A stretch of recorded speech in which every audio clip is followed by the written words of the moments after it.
I just wanna know if I should keep your number.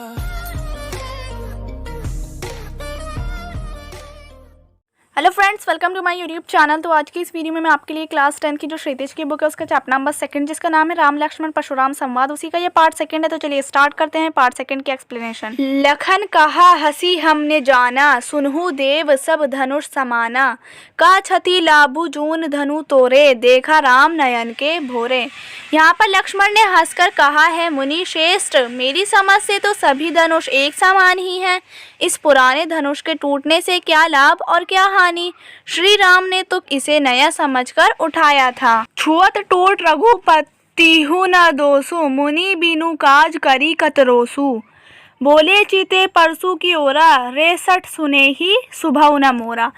अब यहाँ पर लक्ष्मण कहते हैं ये धनुष तो श्री राम के छूते ही टूट गया था, इसमें रघुपति जी का कोई दोष नहीं है। रघुपति जी यानी राम का कोई दोष नहीं है, इसलिए हे ए मुनि, आप बिना कारण के ही क्रोधित हो रहे हैं। इसके बाद परशुराम जी अपने फरसे की ओर देखकर बोले, हे दुष्ट, क्या तूने मेरे स्वभाव के बारे में नहीं सुना है। बालकु बोली बधो नहीं तो ही, केवल मुनि जड़ जान ही मोही, बाल ब्रह्मचारी अति को ही, विस्वेदित श्रित्य कुल द्रोही।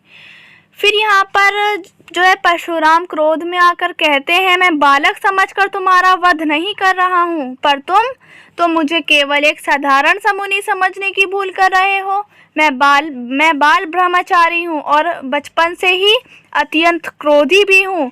पूरा संसार मुझे जानता है कि मैं क्षत्रिय कुल का दुश्मन हूँ। भुजबल भूमि भूप बिनु किन्ही, विपुल बार मही देव दिनही, सहज बाहु भुज छेद निहारा, परसु बिलोकु महीप कुमारा।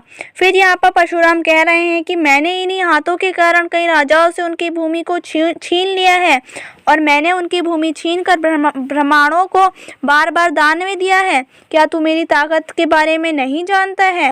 मुझे तो भगवान शिव जी का वरदान भी प्राप्त है। मैंने सहज बाहु की भुजाओं को इसी फरसे से काटा था।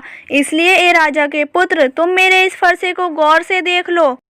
मातु पितहि जनी सोच बस, करसी महिष किशोर, गर्भना के अर्भक दलन, परसु मोर अति घोर। यहाँ पर परशुराम कह रहे हैं, ए राजा के पुत्र, तुम मुझसे भिड़कर अपने माता पिता को चिंता में मत डालो, अर्थात अपनी मृत्यु को न्योता मत दो।